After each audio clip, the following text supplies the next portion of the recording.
Hello students, BA part third paper first की class में हम वेस्टर्न पॉलिटिकल थिंकर्स पर चर्चा कर रहे हैं और प्लेटो के आदर्श राज्य के सिद्धांत में हम अपने आगे की क्लास को में आज जो पढ़ेंगे कि प्लेटो के आदर्श राज्य का निर्माण का जो उसने एक जो स्ट्रक्चर हमको दिया है वो किस प्रकार का है। ये हमने समझ लिया है कि जिस प्रकार आत्मा के में 3 गुण होते हैं, वासना, साहस और विवेक, और उसी प्रकार राज्य को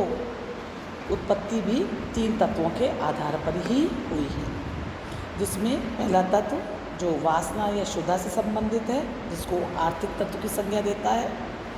दूसरा साहस और शौर्य, जिसको आत्मा का गुण बताता है, उसके लिए वो राज्य के लिए सैनिक तत्व का शब्द की संज्ञा देता है। और तीसरा शब्द या आत्मा का जो गुण वो बताता है, वो विवेक बताता है, उसको वो दार्शनिक तत्व की संज्ञा देता है। सबसे पहले आज हम जिस पॉइंट पे चर्चा करे हुए हैं, इकोनॉमिक फैक्टर, आर्थिक तत्व की चर्चा करेंगे। जब प्लेटो अपने आदर्श राज्य का निर्माण की बात करता है तो सबसे पहले वो आर्थिक तत्व पर चर्चा करता है। क्यों? क्योंकि वो मानता है कि किसी भी राज्य के अस्तित्व के लिए आर्थिक संगठन या आर्थिक तत्व बहुत आवश्यक है। इसलिए वे सबसे पहले शुद्धा के तत्वों को ही राज्य का प्रारंभिक आधार मानकर अपना अध्ययन प्रारंभ करता है। यहाँ वो कहता है कि आर्थिक तत्व से तात्पर्य है कि मनुष्य अपनी आवश्यकताओं को अकेले पूर्ण नहीं कर सकता है और अपनी आवश्यकताओं को पूर्ति करने के लिए उसको अन्य व्यक्तियों के सहयोग की आवश्यकता होगी। और इससे समाज में एक श्रम का विभाजन और कार्यों का विशेषीकरण उत्पन्न होगा, क्योंकि मनुष्य की बहुत तरह की आवश्यकता है, भोजन, वस्त्र, आवास, और अपनी आवश्यकताओं की पूर्ति के लिए सभी नागरिक जो होंगे वो एक दूसरे को सहयोग देंगे और इस प्रकार से एक आर्थिक संगठनों का निर्माण होगा। क्योंकि इस कार्य में क्या होगा कि कुछ लोग कृषि का कार्य करेंगे, कुछ वस्त्र बनाएंगे, कुछ घर बनाएंगे, और वस्तुओं के विनिमय के द्वारा, है ना, एक संगठन की स्थापना होगी और फिर उससे राज्य का मार्ग बनने का मार्ग प्रशस्त होगा। वो ये कहता है कि जिस प्रकार समाज में बढ़ई हैं, सोनार है, लोहार है, व्यापारी होते हैं या चिकित्सक होते हैं, अनेक वर्ग हैं जो कार्यों के आधार पर उत्पन्न होने, और ये जो सोसाइटी के जितने भी वर्ग हैं इन सब की एक दूसरे पर डिपेंडेंसी होगी, क्योंकि कोई भी व्यक्ति एकाकी रूप से अपनी सभी आवश्यकताओं की पूर्ति के लिए उत्पादन अकेला नहीं कर सकता है। और ये जो आदान प्रदान की जो प्रक्रिया होगी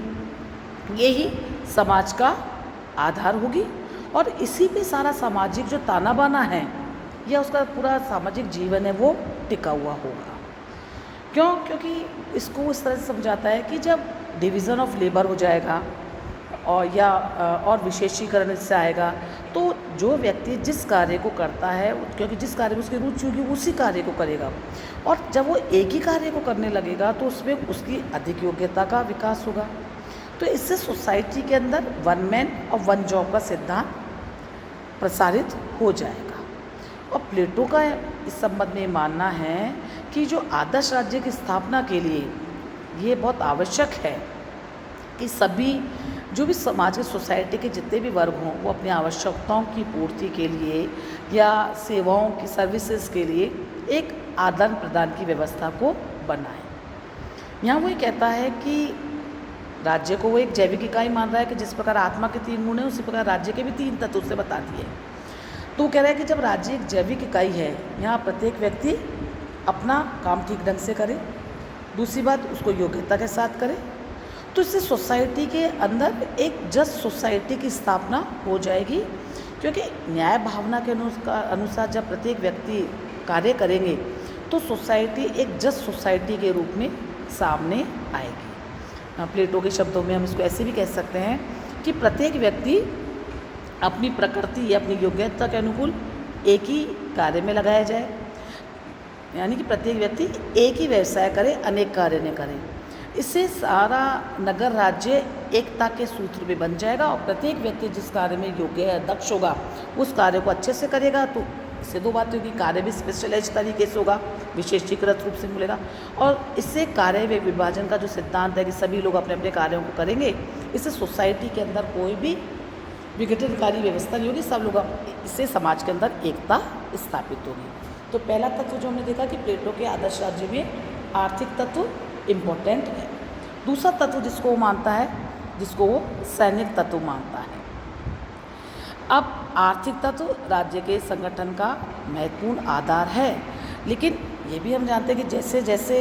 लोगों के नागरिकों की आवश्यकताओं की पूर्ति होगी और ये उनकी आवश्यकताओं में वृद्धि होगी, तो उसके साथ ही राज्य को अधिक भूभाग की भी आवश्यकता होगी। मतलब ये सारे तत्व आपस में एक दूसरे से जुड़े हुए हैं। अब ऐसी स्थिति में जब राज्य के अंदर सभी नागरिकों की आवश्यकताओं की वृद्धि होने लगेगी या उनकी जनसंख्या बढ़ने लगेगी, तो वो राज्य पड़ोसी राज्यों के भूभाग की ओर देखने लगेगा, जिसका परिणाम युद्ध होगा। तो ये जो वासना या क्षुधा है, ये युद्ध का कारण बनेगी। तो एक राज्य को अगर अपने नागरिकों की आवश्यकताओं की पूर्ति करनी है, उनको एक पर्याप्त भू क्षेत्र देना है और उस पर अधिकार बनाए रखना है, तो युद्ध की संभावना बनेगी। और युद्ध की संभावना जब बनेगी तो उसके लिए हमको कुछ ऐसे नागरिकों की भी आवश्यकता होगी जिनमें उत्साह या स्पिरिट या जो शूरवीरता होती है वो बहुत ज़्यादा होगी।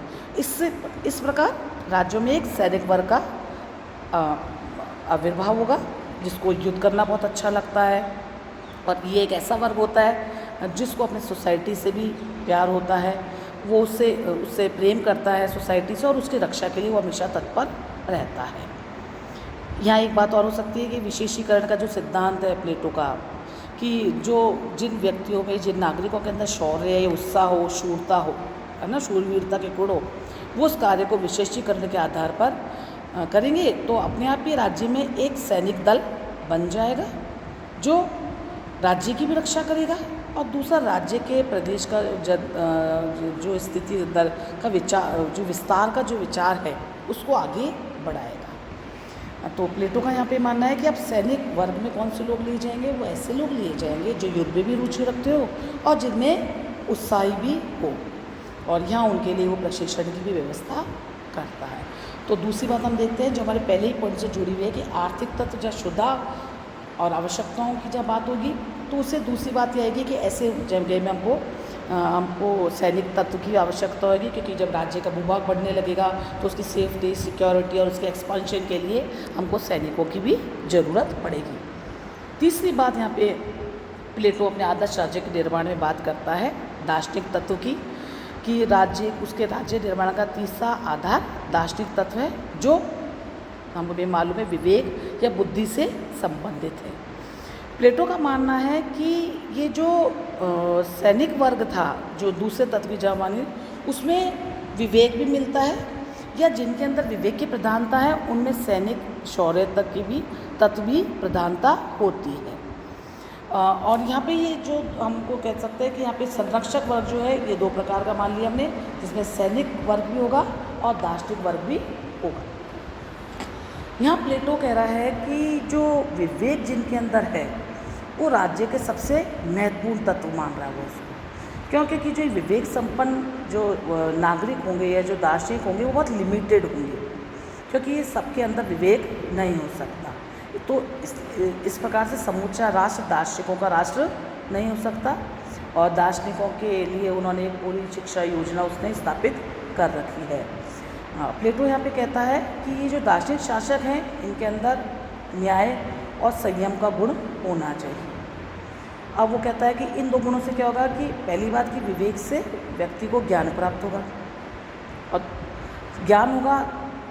और दूसरी तो उसके अंदर न्याय की स्थापना कर पाएगा वो। दूसरी बात उसमें संयम भी होना चाहिए और उसको सोसाइटी के लिए स्नेह भी होना चाहिए, क्योंकि जब संयम होगा उसकी आवश्यकताएं सीमित होगी,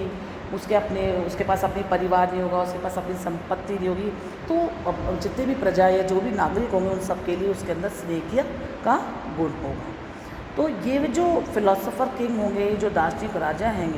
प्लेटो का मानना है कि उसके जो पूरी राज्य की, उसकी जो आदर्श राज्य की जो योजना है ये सबसे ज़्यादा उसका इम्पोर्टेंट तत्व है, या एक तार्किक रूप से अगर वो उनको बहुत स्वाभाविक मानता है। कल आगे की क्लास में हम आगे जाएंगे और ये देखेंगे कि आदर्श राज्य के जो वर्ग हैं इनके बारे में हम और विशेष चर्चा करेंगे। Thank you.